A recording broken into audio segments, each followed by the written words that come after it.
Now look at this graph. इस graph को देख के क्या समझ आ रही है? इसको देख के ये पता चल रहा है कि intensity is constant, intensity same है, सेम नंबर ऑफ इलेक्ट्रॉन। मैं बेशक रेड लाइट यूज करूं, बेशक मैं ब्लू लाइट यूज करूं, बेशक मैं ग्रीन लाइट यूज करूं, ठीक है, यानी उनकी intensity same number of electrons हैं उनमें, तो इस वजह से ये वाली सीधी लाइन आ गई है। लेकिन ये फर्क है, ये क्या बता रहे हैं? ये फ्रीक्वेंसी इसकी फर्क है। फ्रीक्वेंसी फर्क का क्या मतलब है? इसकी फ्रीक्वेंसी ज्यादा है इसकी, और इस लाइट की कम है, राइट?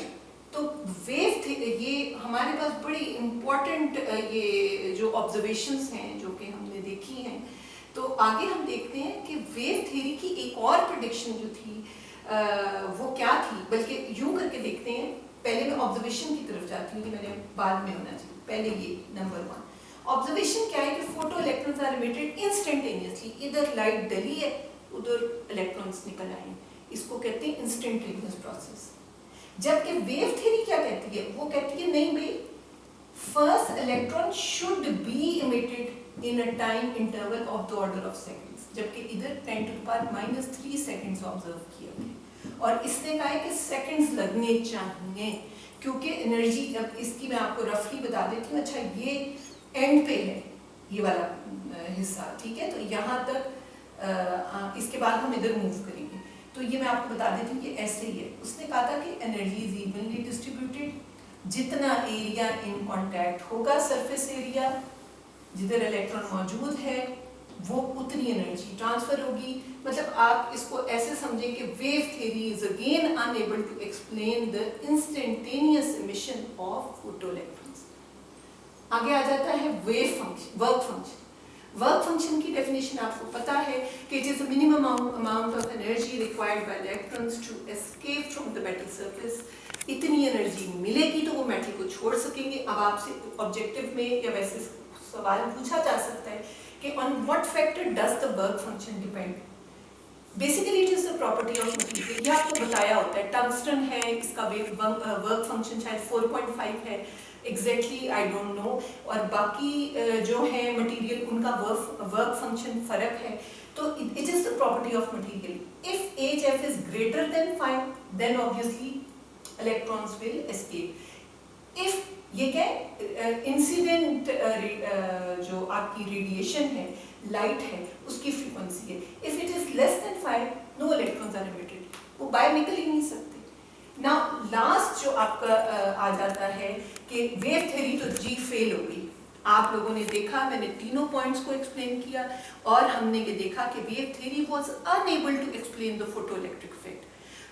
किसने, कौन एक्सप्लेन कर पाया? बेसिकली आइंस्टाइन की फोटोइलेक्ट्रिक इफेक्ट इक्वेशन है जो कि एक्सप्लेन कर पाई। So explanation based on the basis of quantum theory,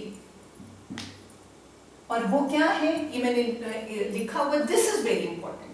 According to Einstein energy of light, Einstein theory, according to Einstein, energy of light wave is not continuously distributed.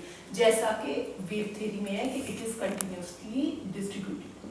ऐसे उसने कहा नहीं भाई, ऐसे नहीं होता wave front, but is concentrated in localized bundles called photons. बल्कि ये बिल्कुल ऐसे है जैसे ये छोटे से बंडल्स ऑफ एनर्जी है, such that E is equal to HF. Incident photon, अब मैं जब इक्वेशन की फॉर्म में लिखूंगी तो मैं कैसे लिखूंगी? इंसिडेंट फोटोन एनर्जी जब लाइट उसके मेटल के ऊपर फॉल की है, किसके इक्वल होगी? Work function plus kinetic energy maximum, अगर वो चलना शुरू हो गए इलेक्ट्रॉन्स। अब मैं इसको फॉर्मूले की फॉर्म में लिखूंगी, यहाँ जगह HF is equal to HF naught plus half m maximum scale. When, बल्कि अभी आप HF naught ना लिखो, अभी आप phi लिखो, आपको नहीं पता ये क्या है phi। तो when kinetic energy maximum is 0, किस वक्त 0 होगी? जब F naught के बराबर होगा।